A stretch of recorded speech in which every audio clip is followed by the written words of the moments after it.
Catherine was sitting in the leather chair across from her family lawyer, staring blankly at the documents she had just signed. Her hands weren't shaking. Her voice didn't waver. It was as if a cold, calculating mechanism had installed itself inside her, methodically executing one action after another. "It's done," said Mr. Gregory Hankins, sliding the final page inside a manila folder. "From this moment on, you are the sole owner of the corporation and all its assets. Your husband no longer has any legal right to the business." Catherine nodded. She knew she should feel something. Relief, triumph, maybe even regret. But inside her, there was only a void filled with an icy determination. It all started 3 weeks ago. Back then, she didn't know a thing. She didn't suspect a thing. She lived in her comfortable suburban Chicago world where her husband Christopher was a successful CEO and she was his reliable foundation. 15 years of marriage, 15 years during which she abandoned her own corporate career, raised their daughter, and helped him build the business from the ground up. They had created the company together. Catherine had invested her father's inheritance into it, $200,000 that became their seed money. She spent sleepless nights helping Christopher with the accounting when they couldn't afford a CPA. She met with their first clients and negotiated contracts while he handled logistics. And then came Brittany, a young, ambitious executive assistant Christopher had hired 2 years ago. Catherine had actually been glad at the time. Finally, her husband had qualified support and could delegate the routine tasks. How naive she had been. 3 weeks ago, Catherine accidentally saw a message on her husband's iPhone. He had gotten into the shower and a notification lit up the screen. "I can't wait until we're finally together. Just a little longer. Then that washed-up old cow won't mean a thing." Washed-up old cow. 37 years old. Catherine looked at her reflection in the dark screen of the phone. It was true, she was no longer the 22-year-old girl who had married Christopher. She had fine lines around her eyes. Her figure wasn't what it used to be. Childbirth and years dedicated to her family instead of Pilates classes had taken care of that. But that old cow didn't make a scene. She didn't storm into the bathroom throwing accusations. Instead, Catherine did what she did best. She started to plan. Her first stop was Mr. Hankins. The family lawyer was meticulous and incredibly competent. He was the one who helped them set up the corporate LLC years ago. "Tell me the truth," Catherine had asked him. "If we get divorced, what am I entitled to?" Mr. Hankins frowned as he studied the files. "In Illinois, the court will consider your financial contributions to the business. You have a right to half the marital assets. But there's a problem on paper. The entire company is registered in your husband's name. He is the sole shareholder. That complicates things. And if I were a shareholder, everything would be simpler. But what if I became the sole shareholder?" Catherine interrupted him. The lawyer fell silent, watching her carefully. "Theoretically, it's possible if your husband voluntarily transfers his shares to you. But why would he do that? What if he doesn't realize what he's doing?" Catherine spent the next 2 weeks preparing with meticulous precision. She studied all the company documents, the assets, the bank accounts. She discovered that Christopher and Brittany were planning to run away. He was going to leave her and take everything. Catherine installed remote access software on her husband's laptop. It was easy. She knew all his passwords. After all, they were family. They trusted each other. Oh, the irony. Through that software, she read all their instant messages. Every text was a stab to the gut. "One more week and we'll be free, baby. I already booked the first-class tickets to the Maldives." Can you imagine how she's going to whine when she realizes she's left with nothing? Are you sure she won't get anything? What if she sues for half? Relax. The corporation is in my name. She has no legal standing. At best, she'll get child support, but that's crumbs compared to what we'll have. She played housewife for 15 years. Let her go flip burgers if she's so independent. You're a genius, Chris. I love you so much. Reading that, Catherine felt a cold fury expand in her chest. No hysteria, no tears, just an icy, calculating rage. She knew the exact date of their escape, October 23rd. Supposedly, Christopher was going on a business trip to Seattle, but in reality, he would fly out of O'Hare to the Maldives with Brittany. From there, he planned to email Catherine his divorce demands. October 23rd. Catherine had time. She hired a private investigator who put together a comprehensive dossier on Brittany, an indisputable proof of the affair. Photos, videos, hotel receipts, everything she might need. Then, Catherine did the hardest part. She forged her husband's consent to transfer his corporate shares. Well, not exactly forged. She took advantage of the fact that Christopher trusted her completely and often signed documents without reading them, as long as she told him it was just administrative red tape. 3 days ago, she walked into his home office with a stack of papers. "Chris, I need your signature here. The IRS and our CPA need updated compliance forms for the partnership restructuring. It's just a formality." He didn't even glance at the pages. He just carelessly scribbled his signature on every line she pointed to. "You're the best, honey," he said, kissing her cheek. "Always keeping everything under control." Catherine smiled. Yes, she had everything under control. Hidden among those pages was a legally binding transfer of 100% of his corporate shares into her name. Formally, it was all legal.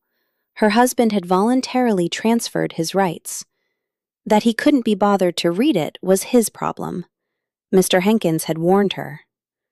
"Catherine, this is risky. If it goes to court, he might try to prove he signed under false pretenses without understanding the contents." "He won't have the time or the money," she had replied. "Trust me." And now today, October 23rd, Christopher left for his business trip. Catherine walked him to the door, kissed him goodbye, and wished him luck. He didn't even notice the absolute zero in her eyes. An hour after he left, she was sitting in her lawyer's office, signing the final documents. Now, the company, the assets, the bank accounts, everything was hers. Christopher no longer had any connection to any of it. Catherine looked at her Apple Watch. Right now, her husband was probably at O'Hare Airport meeting up with Brittany, happily anticipating his new life. Her phone buzzed. A message from Christopher. She opened it and saw a selfie. Christopher and Brittany in the first-class lounge, hugging and drinking champagne. Underneath was a mocking caption. "Goodbye, Katie. Thanks for the 15 years, but I deserve better. You'll get the divorce papers in the mail. Don't bother trying to sue for the company. You don't stand a chance. Figure out how to survive on your own." Catherine smirked. Figure out how to survive. Oh, she would. And she would do it beautifully. She typed her reply. "Have a great flight, Chris. By the way, check your email. I sent you some interesting reading." She hit send and immediately forwarded the scanned copies of all the documents transferring the company to her name. "It's starting," she said quietly, looking up. Mr. Henkins raised his eyes from the papers and nodded. His first message was short. "What did you do?"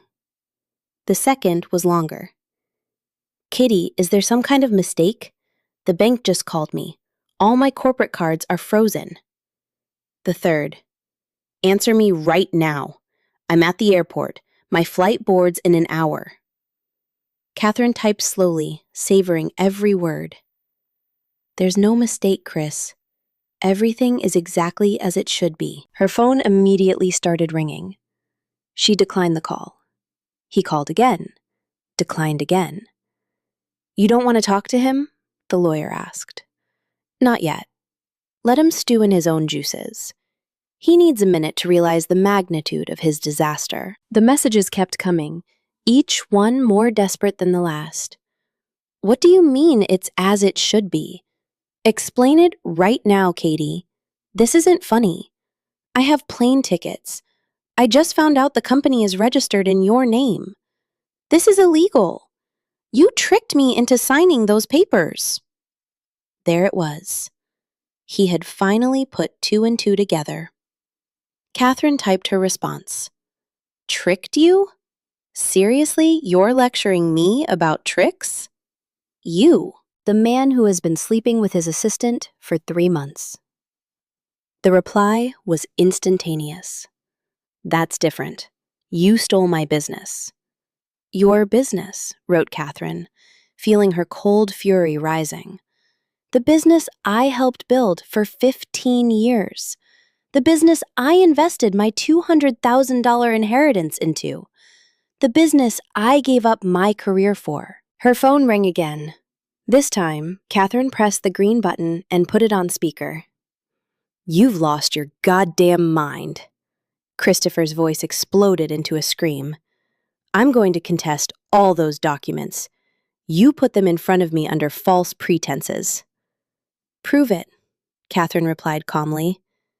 Prove in a court of law that your signature is forged, or that you didn't understand what you were signing, even though every document has a notary seal confirming you were fully aware of the contents. You did this on purpose. You planned this. Of course I planned it. Unlike you, I actually know how to think 2 steps ahead. By the way, how is Brittany? Does she know her romantic getaway has been canceled? There was a noise on the other end of the line and muffled voices. Chris, honey, what's going on? A woman's voice whined in the background. Why did they decline my Amex at the duty-free? Catherine smirked. Brittany's right there, she asked with fake sympathy. Tell her I say hi, and explain that you're both broke now. Catherine, stop this right now. Christopher was clearly trying to step away from his mistress. Unfreeze the accounts. I need to get on this flight. No, Chris, you don't need to get on any flight. You need to come back to Chicago and pack your things. You have exactly 24 hours to get out of the house. What house? That's my house. It was. Now the deed is in my name. Just like the cars, just like the lake house, just like everything else. The silence on the other end of the line was deafening. Catherine could almost physically feel her words hitting him. Feel his brain struggling to process the scale of the catastrophe. You can't do that. Christopher's voice dropped, sounding almost terrified. It's impossible. You can't transfer that much property in a single day. In a single day, no, Catherine agreed. But I've been preparing for 3 weeks, ever since I read the text where your little girlfriend called me a washed-up old cow and you agreed with her. Remember that? Christopher stayed silent. Remember when you texted her that I was boring and predictable? That I was too stupid to suspect anything until you were already on the beach? Catherine continued, not letting him speak. You really thought I was stupid, didn't you?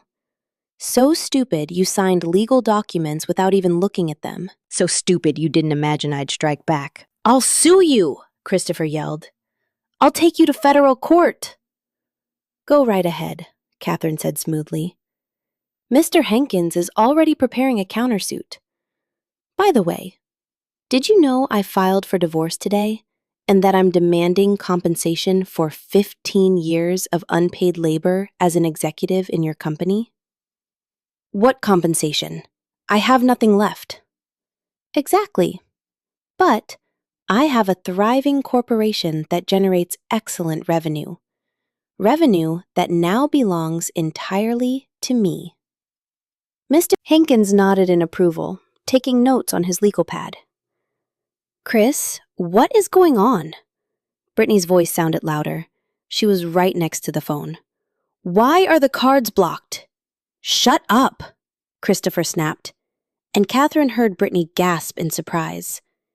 There it was, the first crack in their perfect romance. When the money dries up, the romance evaporates fast. Listen to me. Christopher's voice turned silky, almost pleading. Let's talk calmly. You're right. I acted like a pig. I admit it, but we're adults. We can talk about this. Divide the assets fairly. Fairly? Catherine asked. And what would fair look like to you?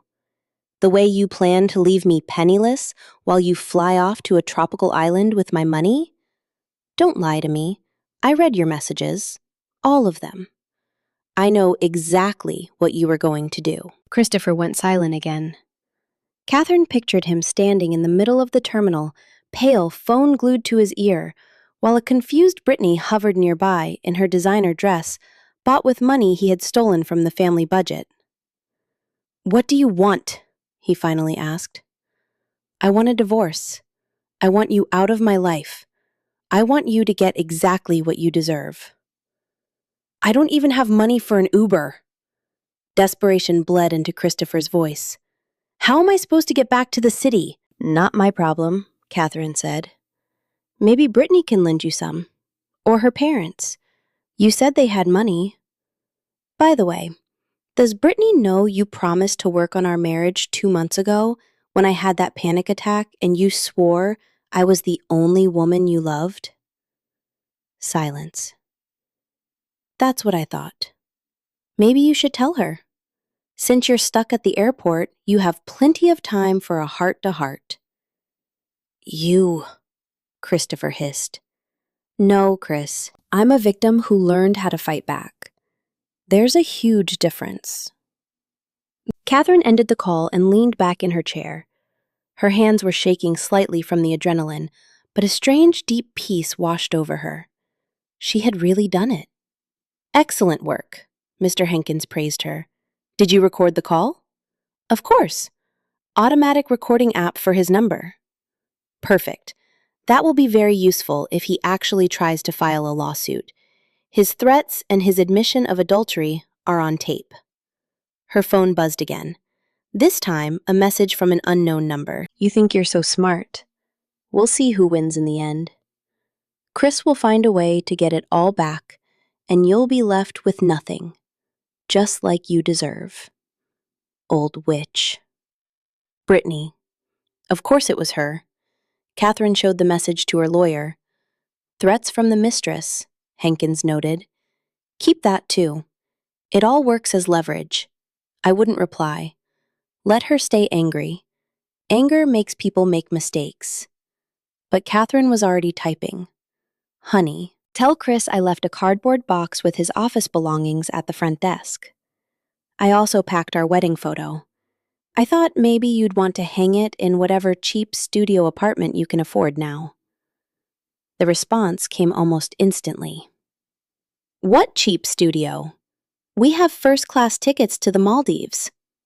You had tickets, Catherine corrected. Now you have no tickets and no money to buy them. Welcome to the real world. Mr. Hankins shook his head, but Catherine caught the slight smile forming at the corner of his mouth. You're playing with fire. Let them burn, she replied. They've earned every second of this nightmare. Christopher called over and over, but Catherine simply declined the calls. Every swipe of the red button gave her a strange sense of satisfaction. Let him suffer. Let him feel helpless. That was exactly how she had felt 3 weeks ago when she read that message. Then, a voicemail notification popped up. Catherine put it on speaker. Katie, please pick up. Christopher's voice was trembling with panic. I know you're angry, but we can talk about this. I'll take a cab back. We'll sit down. Brittany, it was a mistake. A stupid mistake. You know me. Katie, please, you can't do this. It's illegal. You tricked me into signing. Catherine smirked. How quickly his tune had changed. An hour ago, he was sending mocking photos from the VIP lounge. Now, he was begging. Another message arrived. I will go to court. I will prove I signed under duress. You haven't won. Catherine typed back, Go ahead. I have recordings of all our conversations from the last 3 weeks. Not once did you mention duress. In fact, you thanked me for handling the IRS paperwork, plus the notary's testimony, plus your text with your mistress, planning to leave me with nothing. Good luck in court. She hit send and muted her phone. At O'Hare. Christopher stood in the middle of Terminal 5, gripping his phone so tightly his knuckles turned white. Brittany was nervously tugging at the strap of her Louis Vuitton bag. Chris, what is going on? Her voice was shrill. Why isn't she answering? Shut up, he snapped, without even looking at her. Brittany flinched as if he had slapped her. Christopher had never spoken to her like that. He was always attentive, generous, charming. She was used to compliments, gifts, and grand promises. I just want to understand. Understand? He spun around sharply to face her. You want to understand my wife just stole my entire company? Everything I've built over 15 years, and you're asking what's going on? People were starting to stare. Brittany turned red and looked down. But you have lawyers, she muttered. They'll fix it, right? Christopher rubbed his face in desperation, walked over to the floor-to-ceiling windows, and dialed the number of his lead corporate attorney. Tony, we have a massive problem. The call lasted 10 minutes. With every passing minute, Christopher's face grew paler. So you're telling me the documents are ironclad? He half shouted into the phone. She tricked me into signing them. Anthony Ramirez's voice remained cold and detached.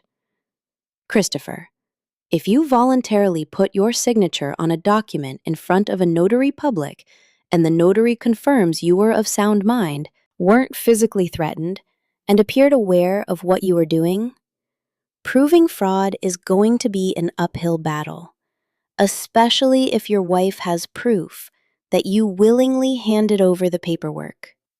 She said they were IRS compliance forms. Did you read the documents before signing? Christopher gritted his teeth. No, I just flipped through the pages and signed. She always handled the red tape. I trusted her.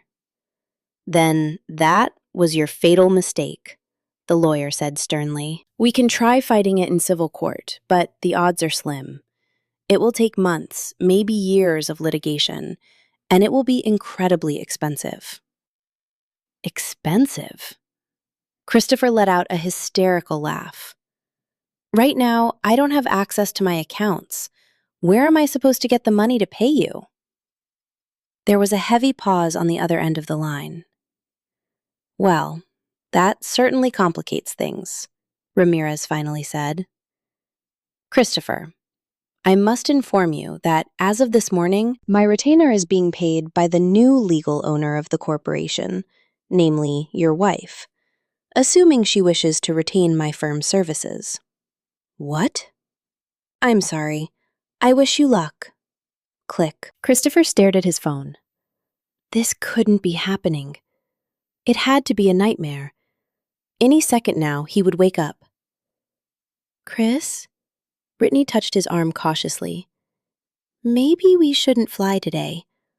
Let's go back to your house, sort this out. He looked at her. Young, beautiful, wearing a $2,000 dress he had bought her the week before, holding a $3,000 bag with a first-class ticket to paradise. Suddenly, he saw her differently. She wasn't his muse, his passion, his ticket to a new life. She was a burden. Do you have money? He asked abruptly. Brittany blinked in confusion. What money? Like savings? I have maybe 20 grand in my checking account. Why 20 grand? It was a ridiculous amount. Before he would drop that on a weekend in Vegas without a second thought. Nothing. He turned away. His phone vibrated.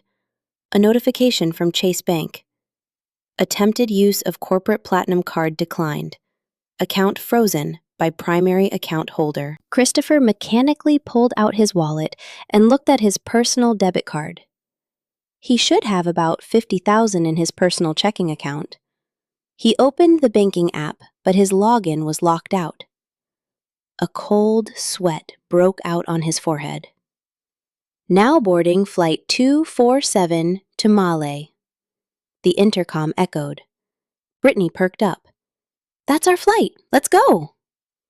No, Christopher said, and silently turned toward the airport exit. Catherine was sitting in her kitchen with Mr. Hankins, drinking hot tea while looking at her MacBook. Everything is filed, the lawyer said. The deeds are legally recorded. The company is 100% yours. Congratulations! She leaned back and closed her eyes. It was done. 15 years of marriage, 3 weeks of planning, 1 day of execution. Her phone buzzed. Unknown number. She answered. Hello, you fucking bitch! Brittany's voice shrieked through the earpiece. You ruined everything. He's acting like a zombie. Are you happy? You destroyed our lives. Catherine took a calm sip of her tea. Your lives. Interesting. And who destroyed my life while you two were conspiring behind my back? He didn't love you. He hasn't loved you for years. You just refused to see it. Maybe, Catherine agreed. But he did love the company. He did love the money. Or was that the only thing he loved? Brittany was choking on her rage. You don't understand anything. We had a real connection. Did you? Catherine smiled. Let's see how strong that connection is next week, when the cash dries up. True love has a funny habit of evaporating right along with the bank balance. We'll be fine. Chris is smart. He'll figure something out. I'm sure he will. Catherine set her mug on the table. The only question is whether you'll still be by his side when figuring something out means renting a dumpy studio in the suburbs and working as a mid-level sales rep, because he certainly isn't getting any glowing recommendations from his former employer. Silence fell over the line. You're a monster, Brittany whispered. No, honey. I'm just a woman who got her return on investment. $200,000 of my father's money, plus 15 years of unpaid labor value. It's a fair market price. Brittany hung up. Catherine looked at her phone and let out a soft laugh. Give it a week or two, and the girl would realize that romance without a platinum card was nothing more than poverty for two, and then the real fun would begin. She opened her laptop and started reviewing the company's ledgers. There was a lot to learn, a lot to change, but she had time. She had all the time in the world. Her phone vibrated again. Christopher's third message in the last half hour. She didn't even open it. The preview, with its insults and threats, was enough. Don't answer him, the lawyer advised, pouring himself more tea. Every word you say can be twisted. Let him scream into the void. I don't plan to. Catherine wrapped her hands around the warm porcelain mug. I just wonder how long it will take him to realize he's lost for good. Mr. Hankins chuckled, opening a briefcase. Judging by the fact that he's sending you threats instead of finding a good litigator, it'll take a while. Although, he raised a finger, not even the best litigator could save him. The paperwork is flawless. He voluntarily and of sound mind signed the assets over to you. We have witnesses, notary seals, and a digital trail. It's practically ironclad. Practically. Catherine caught the caveat. He could try to claim fraud or duress, but he'd need solid proof, and he has none. You executed it flawlessly. The phone rang again. A Chicago number she didn't recognize. Is it him? Henkins asked. I don't know his number, she replied. Catherine speaking. Miss Catherine, this is Kevin Foster from Chase Corporate Banking Division. The man's voice was strictly professional. We have a situation with your company's operating account. Catherine sat up straight. What kind of situation? Mr. Christopher is currently at our downtown branch attempting to gain access to the accounts. He claims there was an administrative error with the filings. He's demanding we unfreeze the funds and grant him full access as CEO. Mr. Christopher is no longer the CEO or the owner, Catherine replied smoothly. All the necessary documentation regarding the change of ownership was submitted to your legal department yesterday. Is it in order? Absolutely. That's why I'm calling to confirm your instructions. Mr. Christopher is becoming aggressive and threatening legal action against the bank. Let him threaten.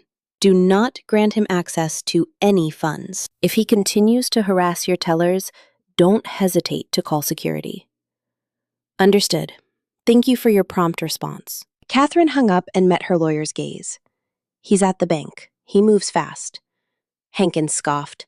Her phone lit up with a text from a new number. She opened it and couldn't help but smile. You're going to regret this. I'll get it all back.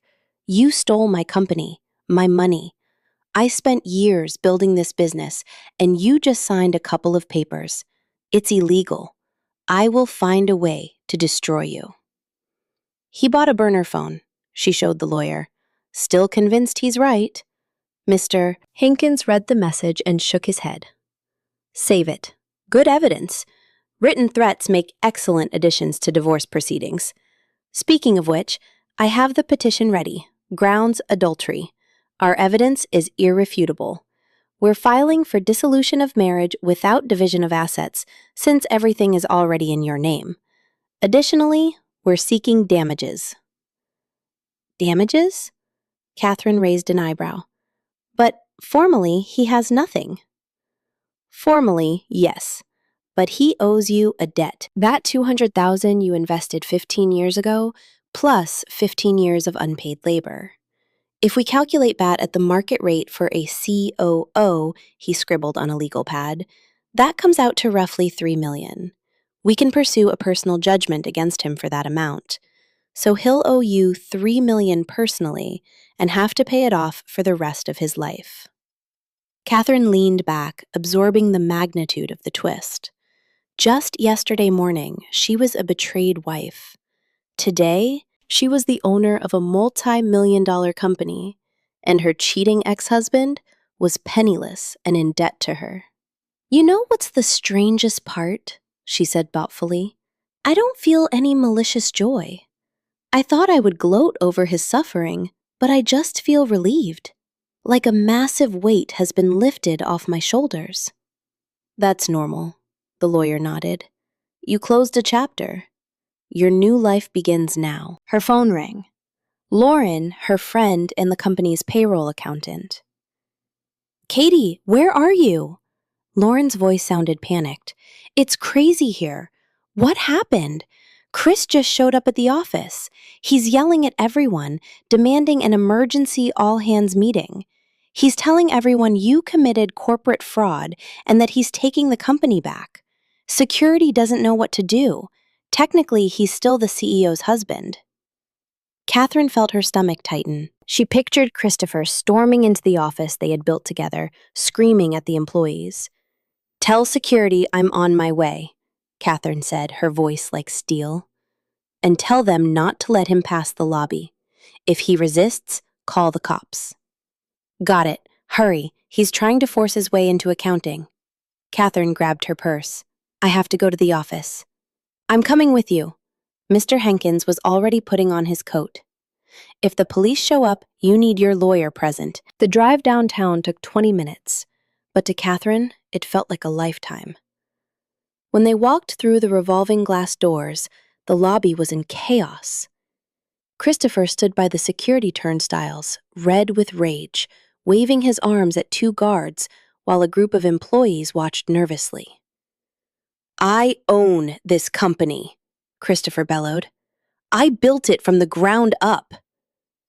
You don't take orders from her, sir, the head of security said calmly. We are following the instructions of the legal owner. If you don't leave the premises, the legal owner? Christopher's voice cracked. She stole the company from me. She tricked me into signing the papers. What papers did I trick you into signing, Chris? Catherine's cold voice sliced through the noise. Everyone turned to look. Christopher froze, staring at his wife, who stood near the entrance in a sharp navy blue suit with her lawyer by her side. Catherine walked forward slowly, holding his gaze. The documents where you voluntarily transferred all your shares into my name, she continued, the ones you reviewed and signed in front of a notary, or are you claiming you don't know how to read? Christopher went pale.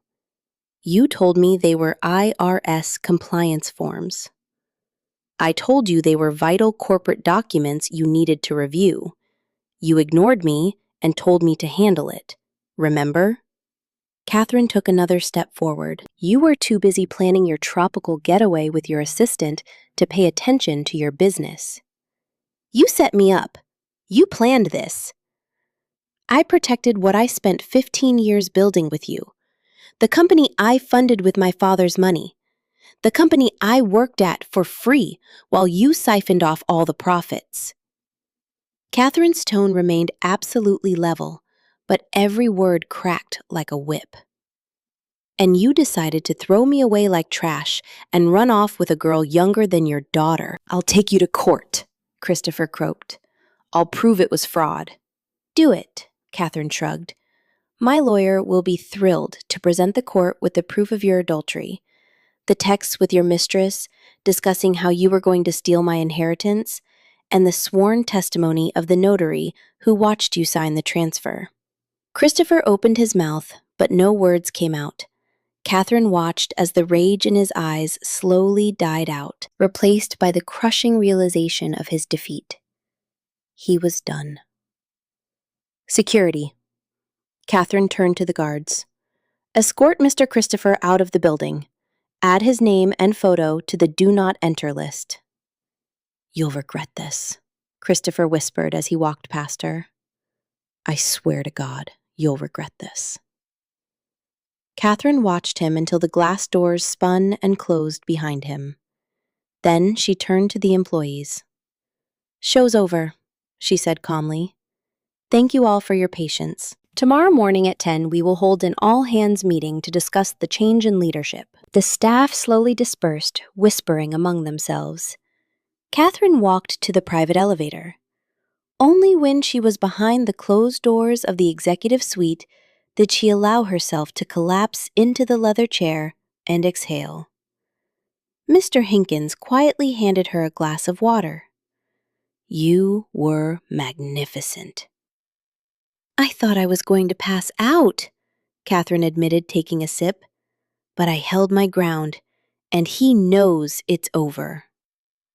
Somewhere out on the street, Christopher was getting into an Uber, heading to an empty house, with no money, no company, no mistress. Brittany was probably already swiping through profiles, looking for a new sugar daddy. And Catherine was right there, in the corner office that now belonged entirely to her, ready to steer the company into the future. For the first time in years, she felt truly free. A few days later, Catherine was sitting at the mahogany desk in the CEO's office, methodically reviewing the financial ledgers.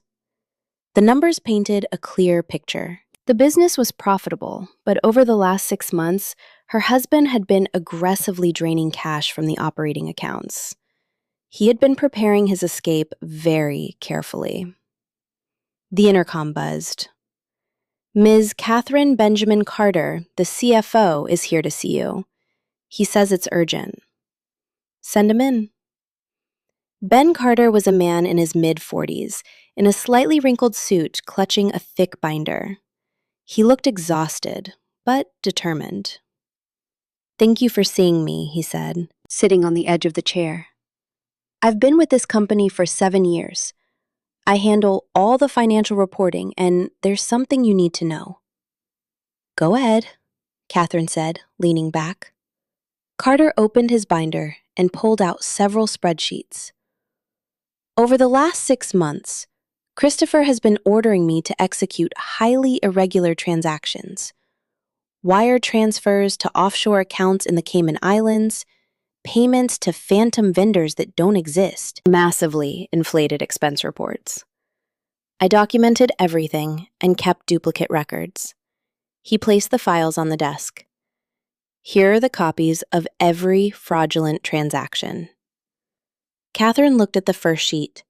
The numbers made her flinch. Millions of dollars. "Why didn't you say anything?" she asked. I tried to push back. Carter clenched his jaw. But Christopher threatened to fire me and make sure I was blacklisted in the industry. I have 2 kids in college and a mortgage. I couldn't risk it. But I kept the paper trail in case the feds ever came knocking. "And what made you change your mind?" "You did," the CFO replied simply.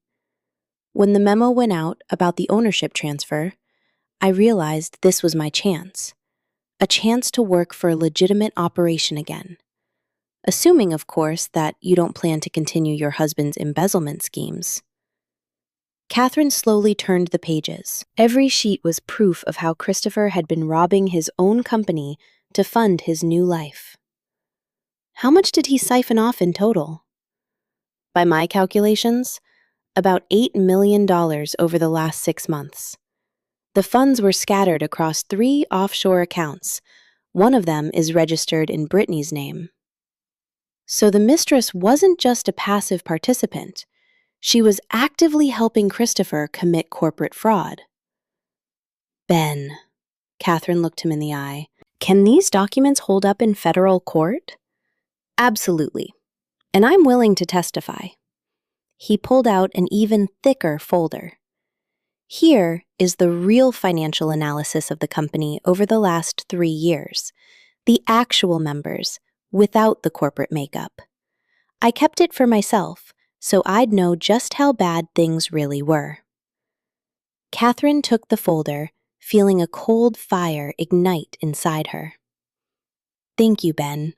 You have no idea how valuable this is. I have no intention of continuing Chris's schemes. I want this business run strictly by the book. Do you want to stay on as CFO?" Carter let out a massive sigh of relief. "It would be an honor, but there's another huge problem you need to know about. The loan."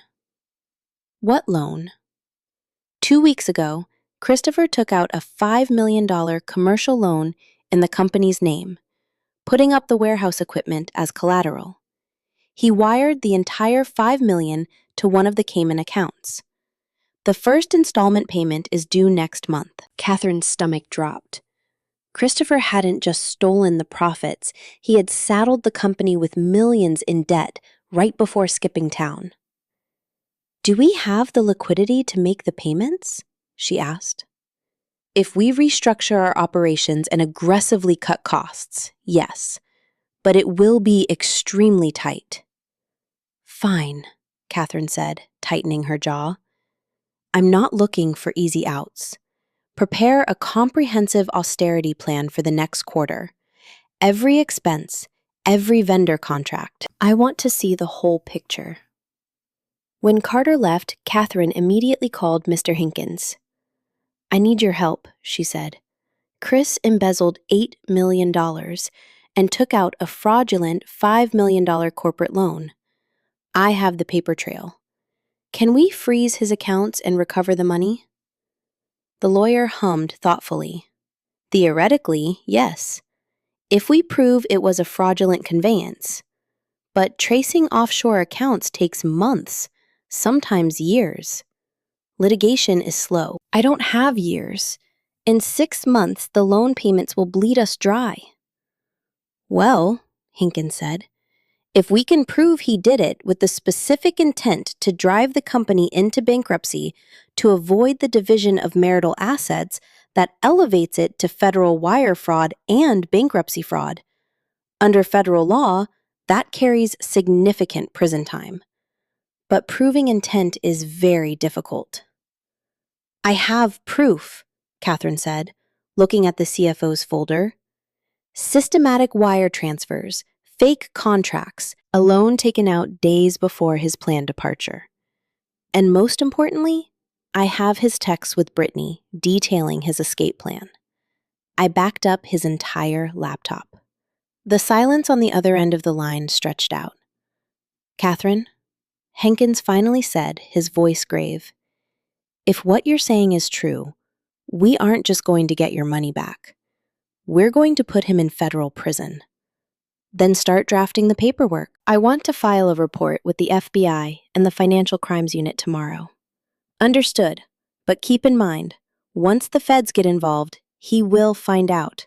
He will retaliate." "Let him try." Catherine's voice was pure steel. "This time, he has no money, no power, and no influence. I hold all the cards." That night, Catherine sat at her kitchen island with a cold cup of tea staring out the window. Her phone buzzed. An instant message from Christopher's burner number. "You're going to regret this. I'm hiring the best litigators in the state. I'm taking the company back, and you'll end up homeless."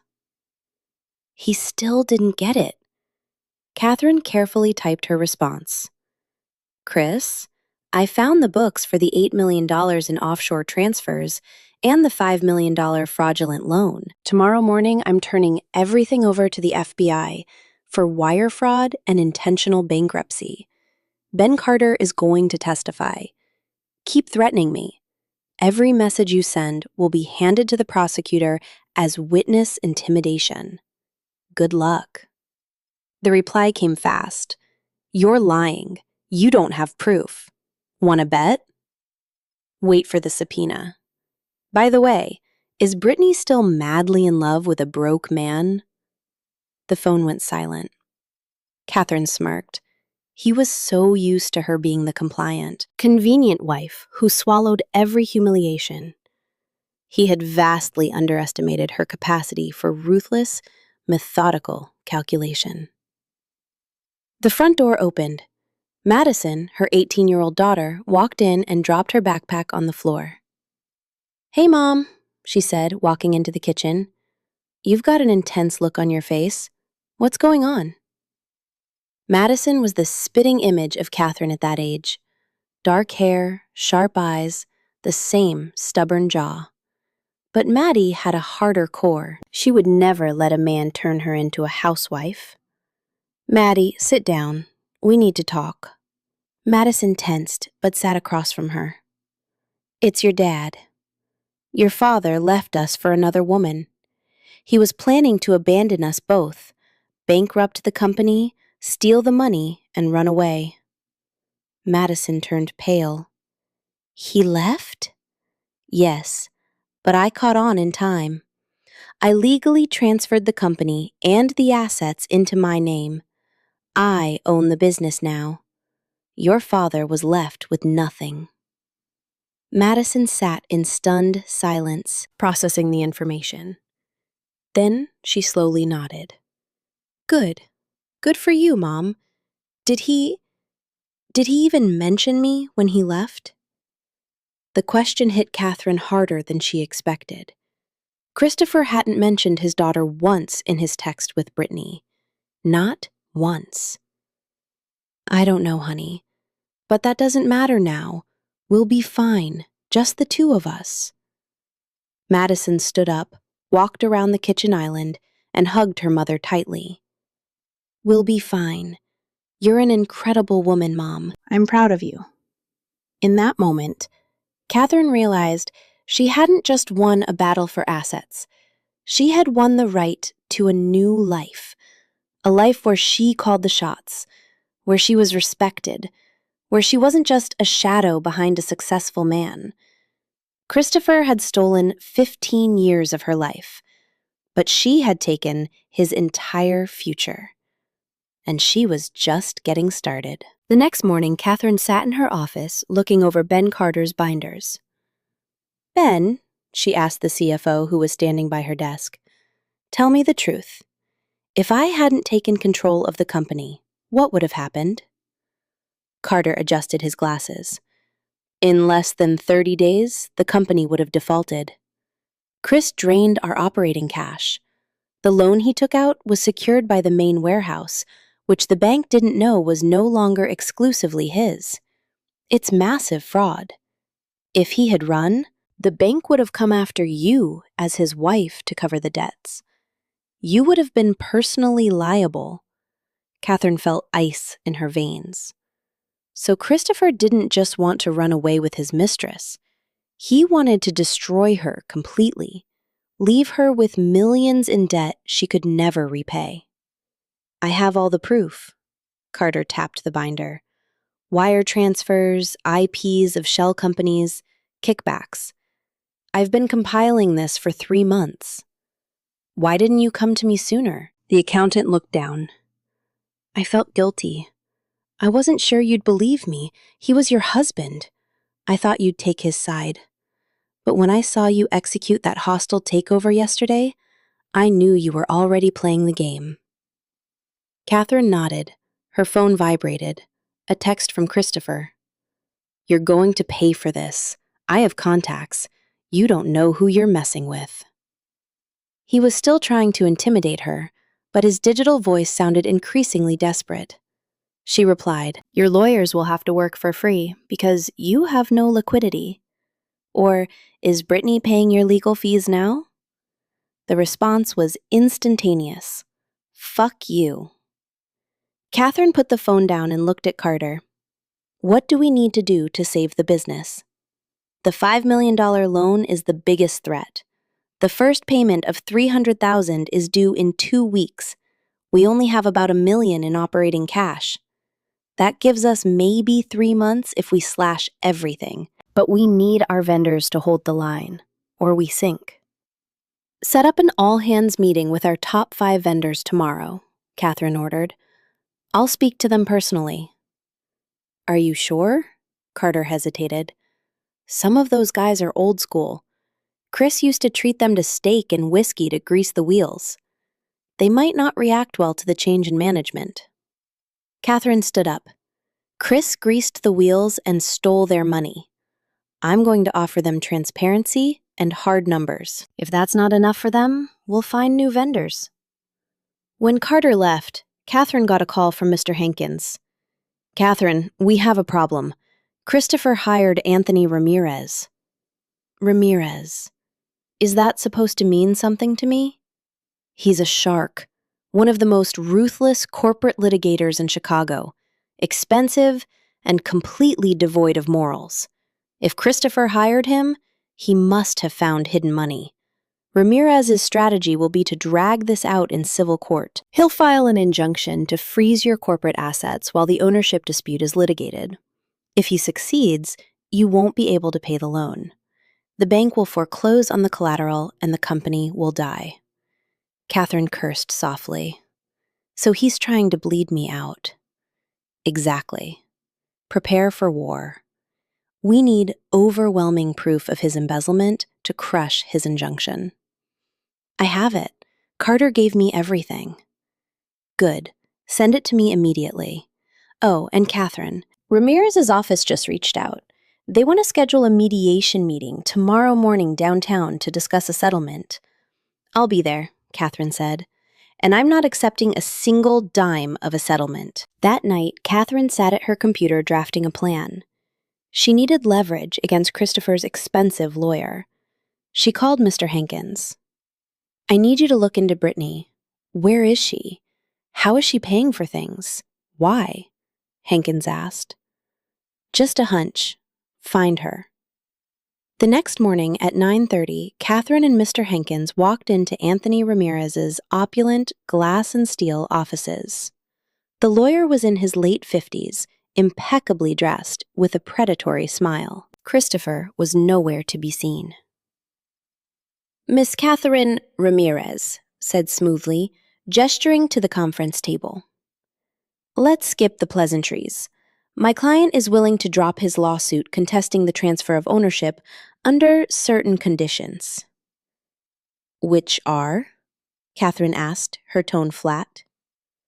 50% of the company's valuation paid over 2 years, plus a one-time payment of $3 million for emotional distress and loss of income.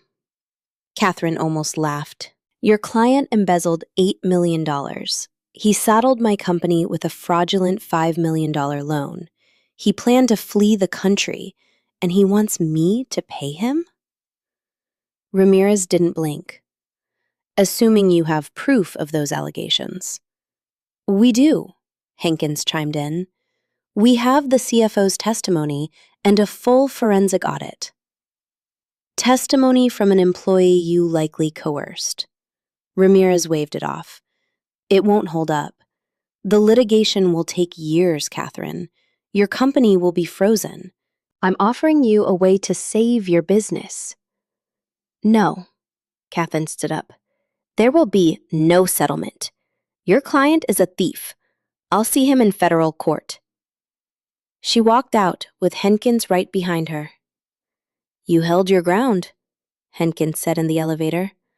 But he's right about the timeline. An asset freeze injunction would kill the business.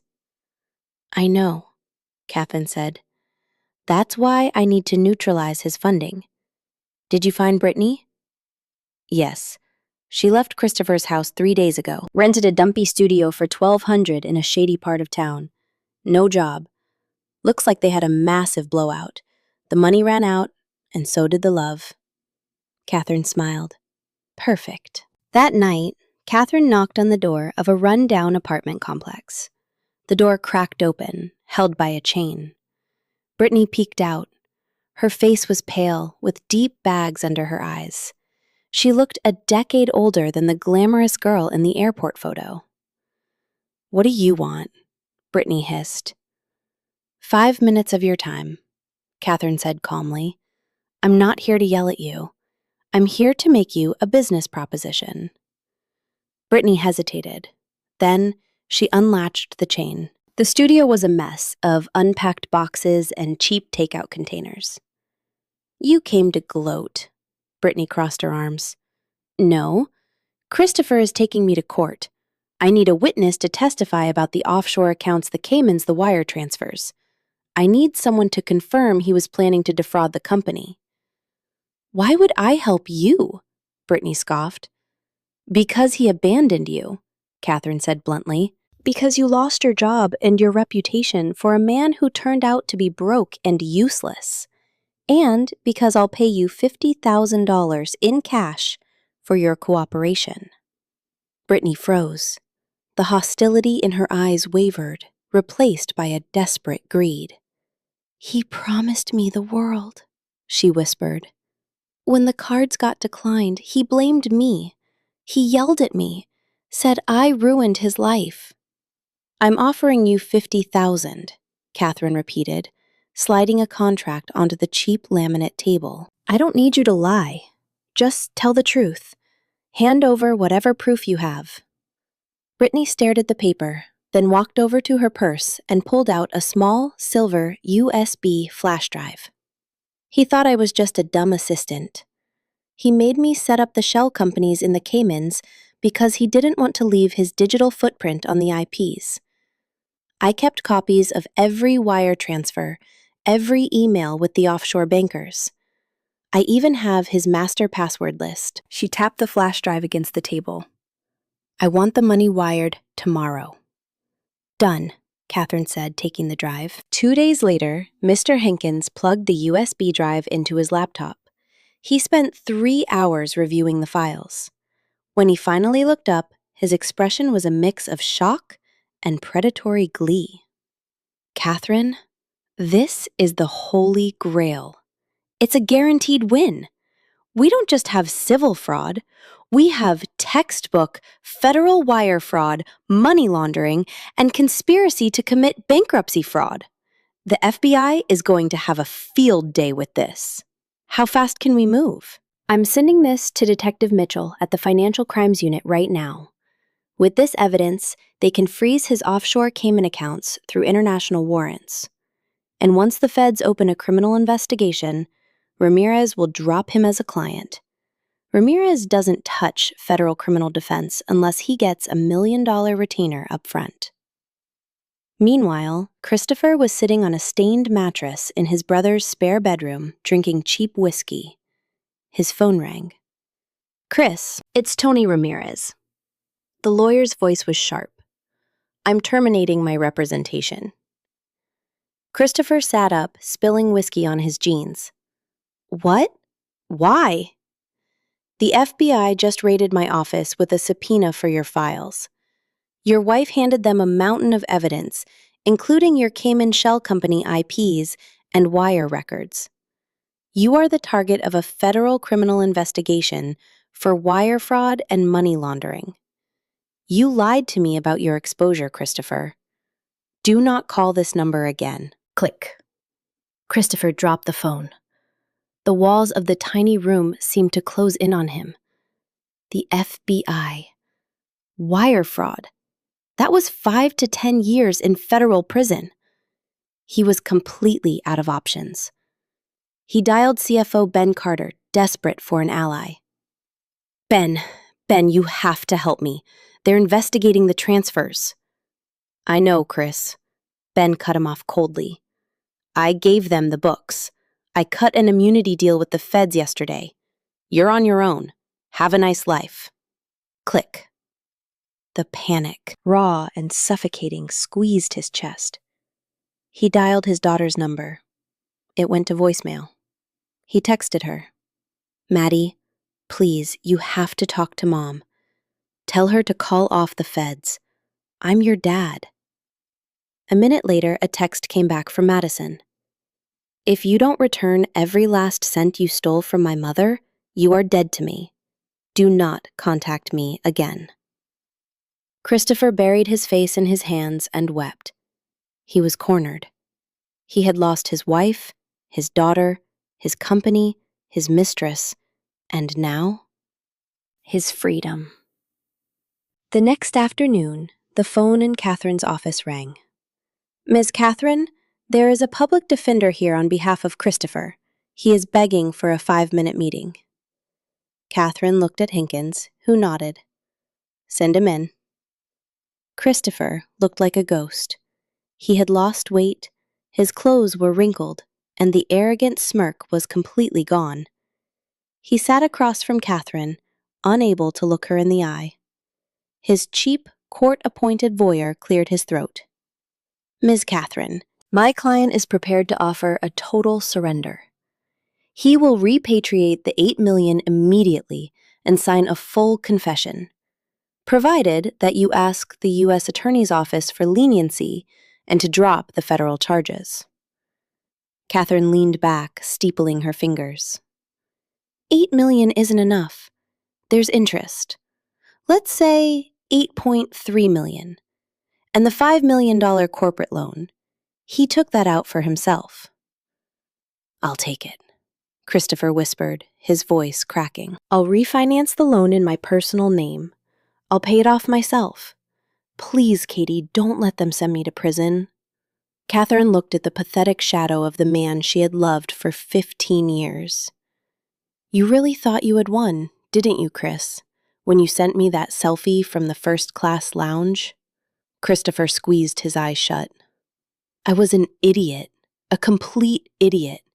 Brittany manipulated me. The second the money stopped, she disappeared."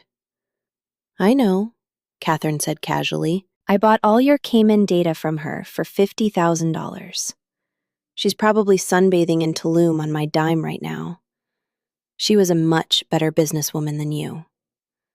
Christopher's jaw dropped in absolute shock. "These are my terms," Catherine said, her voice turning to ice. 1. You will repatriate the $8.3 million by Friday. 2. You will assume full personal liability for the $5 million loan. 3. You will sign a binding NDA and a permanent waiver of any claims against the company, against me, or against Madison. 4. You will handwrite a letter to your daughter explaining exactly what you did, why you are a thief, and why you abandoned her. No excuses, just the ugly truth. Christopher swallowed hard. A letter to Maddie? Katie, please. That will destroy her image of me forever. You destroyed it yourself. Take the deal. Or I call Detective Mitchell and tell him to expedite the arrest warrant. Your choice. Christopher's shoulders slumped. The fight was completely gone. I'll sign. A year later, the company hadn't just survived, it had thrived. Catherine had rebranded it, secured massive new contracts, and expanded operations to the East Coast market. The plaque on the CEO's door now simply read, Catherine. Her employees spoke of her with deep respect and a healthy dose of awe. Christopher was working as a mid-level logistics manager at a dismal trucking company in the suburbs. His salary was $60,000 a year, and $45,000 was immediately garnished to pay off his massive debt to the bank. He lived in a gloomy room in a shared basement apartment. He took the bus to work and ate cheap takeout. Occasionally, he would ride past his old corporate headquarters and see the lights on late in Catherine's corner office. He never called. He just paid his debt and existed. Brittany had taken her $50,000 payout, moved to Tulum, Mexico, and married a wealthy expat 20 years her senior. Catherine occasionally saw her Instagram posts, yachts, and champagne, and felt absolutely nothing. Madison had been accepted to the London School of Economics. Her tuition was paid in full by the company her mother had saved. Her father's handwritten letter sat in a sealed envelope in Catherine's desk drawer. Madison wasn't ready to read it yet, and Catherine wouldn't force her. Catherine had finally started living for herself. She bought a luxury condo downtown, took up photography, ran along Lake Michigan every morning, and occasionally went on dates. No one rushed her, no one belittled her, and certainly no one called her a washed-up old cow. On the anniversary of October 23rd, Catherine sat on her balcony with an expensive glass of Cabernet, looking out at the Chicago skyline. Her phone vibrated. A text from Christopher. Thank you for letting me stay out of prison. I never thanked you for that. I'm sorry for everything, Chris. Catherine stared at the screen for a long time, then typed her reply. I didn't do it for you. I did it for me and for Madison. Live honestly. That's all that's required of you now. She hit send, deleted the thread, and blocked the number. Then she raised her glass to the bright city lights. To us, she said softly to the night air. To the women who refuse to be destroyed. She took a sip.